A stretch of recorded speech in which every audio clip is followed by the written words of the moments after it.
नमस्कार विद्यार्थी मित्रांनो, बघा लक्षात घ्या, या ठिकाणी एक आनंदाची बातमी म्हणजे अशी या ठिकाणी घेऊन आलो मी तुमच्यासमोर. ती बातमी अशी मित्रांनो, तर आपल्या जिल्ह्यामध्ये बरोबर जिल्ह्यामध्ये या ठिकाणी होमगार्ड संघटना आणि होमगार्ड भरती या ठिकाणी आलेली आहे बरोबर. आता या होमगार्ड भरतीमध्ये लक्षात ठेवायचं आपल्याला, सर्वात प्रथम आपल्याला संपूर्ण माहिती बघायची. यामध्ये मग काय असणार आहे, तर तुमची शैक्षणिक पात्रता तुम्हाला काय लागणार आहे, त्याला तुम्हाला फिजिकल काय असणार आहे, जर तुम्हाला ग्राउंड त्यामध्ये मग कोणकोणते इव्हेंट असणार आहे, मुलींसाठी वयोमर्यादा काय आहे, मुलांसाठी वयोमर्यादा किती आहे बरोबर ना, मुलांसाठी ग्राउंड कसं असणार आहे, मुलींसाठी ते ग्राउंड कसं असणार आहे बरोबर. आणि शेवटी आपण बघणार आहे कोणत्या जिल्ह्यामध्ये तारीख किती आहे फॉर्म भरायची आणि त्या ठिकाणी शेवटची तारीख ही फॉर्म भरायची काय असणार आहे. बघा आता होमगार्ड इथून त्या ठिकाणी आपली भरती चालू झालेली आहे. क्लिअर. आता यामध्ये बघा होमगार्ड सदस्यत्व बरोबर, ही तुम्हाला PDF सगळे आपल्या टेलिग्राम चॅनलला त्या ठिकाणी तुम्हाला मिळून जाईल. आपल्या टेलिग्राम तुम्ही त्या ठिकाणी जॉईन करून घ्यायचं आहे. ड्रीम अचिव्हर अकॅडमी या नावाचा आपला टेलिग्राम आहे. त्या टेलिग्राम चॅनलला तुम्हाला संपूर्ण PDF ही मिळून जाईल बरोबर. सुरुवातीला व्हिडिओ स्टार्ट करण्याच्या अगोदर सांगतो, तुम्हाला काहीही प्रॉब्लेम आला तर बघा तुम्हाला एक स्क्रोलवर नंबर दिसतोय, त्या नंबरवर तुम्ही कॉन्टॅक्ट करू शकता. क्लिअर. बघा मित्रांनो, आता या ठिकाणी तुम्हाला होमगार्ड यांना द्यायचे भत्ते पगार यामध्ये दिलेले आहेत बरोबर. आता हे सांगण्याची काही गरज नाही असं मला वाटतंय. जे महत्त्वाचं आहे ते आपण या ठिकाणी घेणार आहोत. आता बघा यामध्ये महत्त्वाचा आपला आहे की नियम आणि अटी बरोबर. होमगार्डसाठी नियम आणि अटी काय काय, तर लक्षात ठेवायचं मित्रांनो. होमगार्ड बरोबर यांना शैक्षणिक पात्रता काय आहे तुम्हाला दिसत असेल, कदाचित नसत दिसत तुमच्या मोबाईलच्या यूट्यूबला जाऊन त्या ठिकाणी क्लिअरिटी वाढवून घेऊ शकता. त्यामध्ये तुम्ही यूट्यूबला झूम सुद्धा करू शकता बरोबर. आता बघा शैक्षणिक पात्रता यामध्ये काय दिलेलं आहे मग, तर कमीत कमी तुम्हाला किती पाहिजे रे, 10वी उत्तीर्ण तुम्ही त्या ठिकाणी पाहिजे, म्हणजे SSC तुम्ही उत्तीर्ण पाहिजे. क्लिअर. आणि त्यामध्ये बघा मग शारीरिक पात्रता त्यामध्ये काय काय, शारीरिक पात्रता तुम्हाला काय काय देण्यात आलेली आहे, तर लक्षात ठेवायचं आहे मुलाचं वय कमीत कमी 20 वर्ष पाहिजे बरोबर. मुलगा आहे तो 20 वर्षापासून ते जास्तीत जास्त 50 वर्षापर्यंत तुम्ही त्या ठिकाणी होमगार्ड भरती ही देऊ शकता. क्लिअर. आता मग त्यामध्ये बघा 50 वर्ष कधी रे, तर 31 जुलै 2024 रोजी त्या ठिकाणी काय पाहिजे, तर 50 वर्षापेक्षा कमी वयाचा त्या ठिकाणी पाहिजे. क्लिअर. मग आता बघा उंची, यामध्ये उंची दिलेली आहेत, तर मुलांसाठी बरोबर जे पुरुष वर्ग आहे मुलांसाठी 162 सेंटीमीटर बरोबर आणि मुलींसाठी 150 सेंटीमीटर फक्त उंची यामध्ये दिलेली आहे. म्हणजे जवळपास सर्व मुलींसाठी ही भरती अत्यंत उपयुक्त ठरणार आहे. मला नाही वाटत की 150 सेंटीमीटरपेक्षा कमी उंचीच्या मुली असतील बरोबर. आणि 162 सेंटीमीटर ही कॉमन आहे मुलांसाठी. क्लिअर. आता बघा छाती आहे, चेस्ट बरोबर, फक्त मुलांसाठी बघा न फुगवता मुलांची चेस्ट किती पाहिजे मित्रांनो, तर 76 सेंटीमीटर बरोबर. आणि 76 सेंटीमीटर ही न फुगवता पाहिजे, त्यापेक्षा किती, तर 5 सेंटीमीटर ही फुगवून तुम्हाला वाढवता गेली पाहिजे. क्लिअर.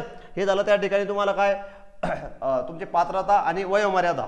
क्लिअर. आणि त्या ठिकाणी तुमचं काय, तर हाईट.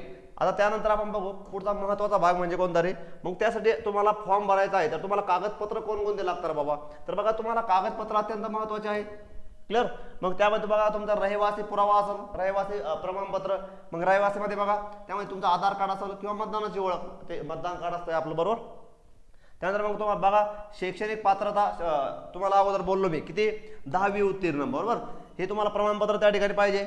जन्मदिनांक पुराव्याकरता SSC बोर्ड प्रमाणपत्र किंवा शाळा सोडल्याचा दाखला, मग SSC बोर्ड प्रमाणपत्रावर आपल्या त्या ठिकाणी जन्मतारीख त्याच्यावर असते या. क्लिअर. त्यानंतर बघा तांत्रिक अर्हता धारण करता असल्यास त्याचे तत्सम प्रमाणपत्र. क्लिअर. म्हणजे ते तांत्रिक असतं ना टेक्निकल, तर ते प्रमाणपत्र जर तुम्ही असाल तर, नसाल तर नाही दिलं तरी काही हरकत नाही. क्लिअर.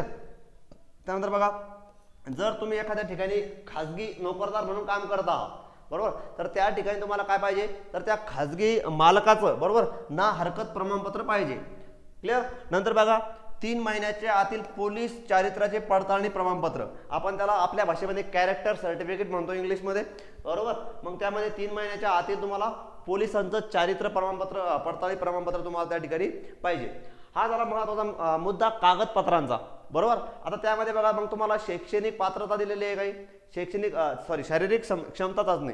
आता शारीरिक क्षमता चाचणीमध्ये काय दिलेलं आहे मित्रांनो, महत्त्वाचा भाग बघा आपल्याला फक्त आणि फक्त इथपर्यंत महत्त्वाचं आहे बरोबर. आता बघा त्यामध्ये धावणे सुद्धा आहे आणि महिला उमेदवार असेल पुरुष उमेदवार असेल, बघा आपल्याला फक्त आणि फक्त हे इथपर्यंत महत्त्वाचं आहे.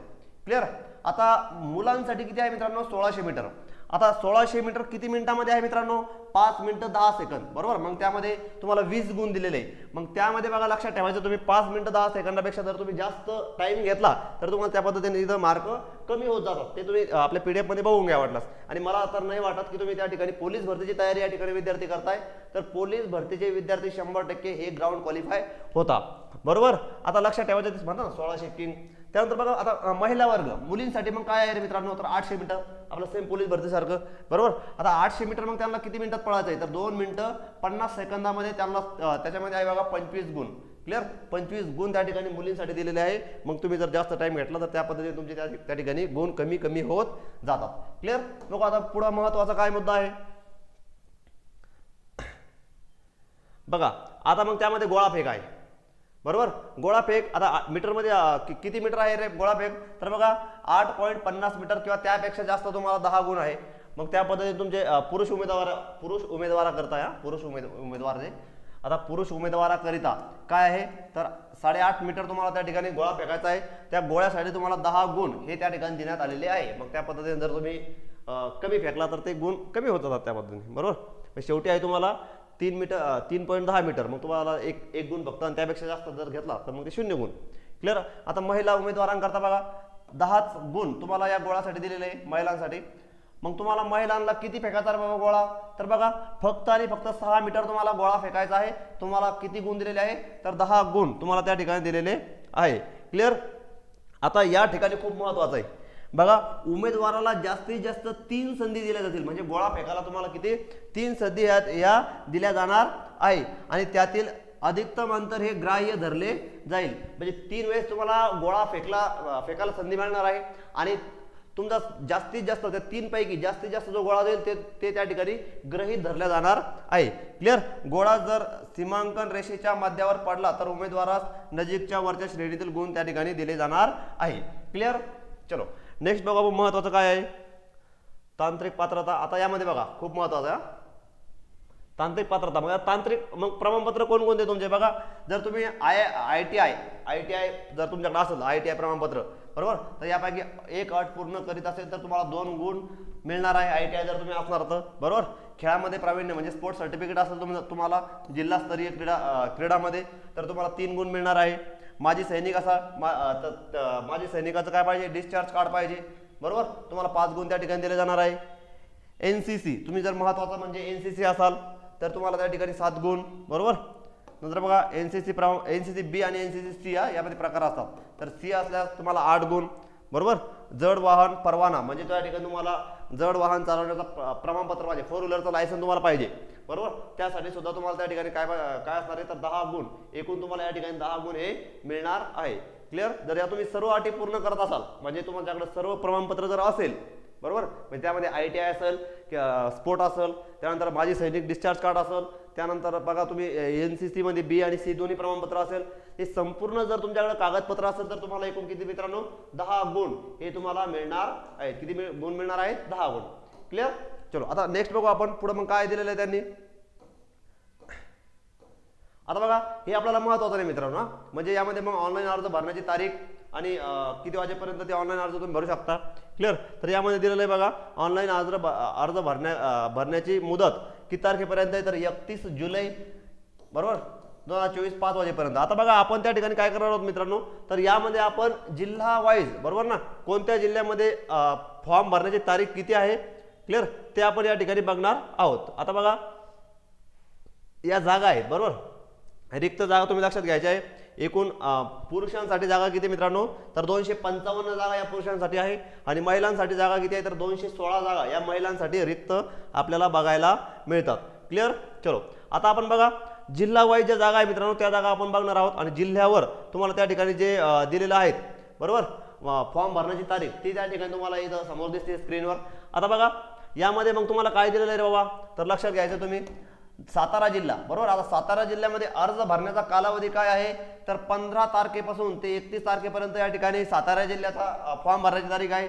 जर तुम्ही नांदेड जिल्ह्यामध्ये फॉर्म टाकत असाल तर 25 जुलै ते 14 ऑगस्ट पर्यंत. रत्नागिरी बघा 25 जुलै ते 14 ऑगस्ट, जळगाव 25 जुलै ते 14 ऑगस्ट, चंद्रपूर महत्वाचा आहे, 25 जुलै ते 10 ऑगस्ट पर्यंत तुम्ही त्या ठिकाणी फॉर्म भरू शकता. तुम्हाला मग ज्या पद्धतीने फॉर्म टाकायचा आहे, कोणत्या जिल्ह्यामध्ये तुम्हाला सोयीस्कर वाटल, जवळचा वाटला त्या जिल्ह्यात तुम्ही फॉर्म टाकू शकता, काही प्रॉब्लेम नाही. नंतर बघा यवतमाळ जिल्हा आहे, त्यामध्ये तुम्हाला 26 जुलै ते 17 ऑगस्ट पर्यंत आहे. सिंधुदुर्ग जिल्हा आहे 25 जुलै ते 14 ऑगस्ट पर्यंत आहे. धुळे जिल्हा बघा 25 जुलै ते 14 ऑगस्ट. हिंगोली जिल्हा 25 जुलै ते 14 ऑगस्ट. अमरावती जिल्हा आहे 25 जुलै ते 5 ऑगस्ट. बीड जिल्हा बघा 25 जुलै ते 14 ऑगस्ट पर्यंत तुम्ही त्या ठिकाणी फॉर्म भरू शकता. धाराशिव 25 जुलै ते 14 ऑगस्ट. वाशिम 26 जुलै ते 14 ऑगस्ट. लक्षात ठेवायचं. आणि भंडारा जिल्हा आहे 26 जुलै ते 14 ऑगस्ट पर्यंत त्या ठिकाणी तुम्ही फॉर्म भरू शकता. बघा मित्रांनो, या ठिकाणी तुम्हाला आपण जी PDF बघितली ती PDF तुम्हाला आपल्या टेलिग्राम चॅनलला तर मिळून जाईल बघा.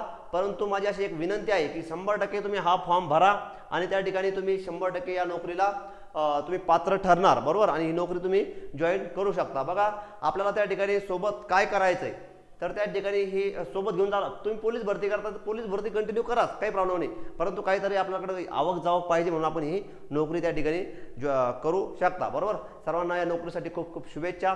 Bye, take care. तुम्हाला ही PDF आपल्या टेलिग्राम चॅनलला मिळून जातील. तुम्हाला काही शंका कुशंका असेल तर तुम्हाला स्क्रोलवर माझा नंबर दिसतोय, त्या नंबरवर तुम्ही कॉन्टॅक्ट करू शकता. सर्वांना बाय, टेक केअर, काळजी घ्या.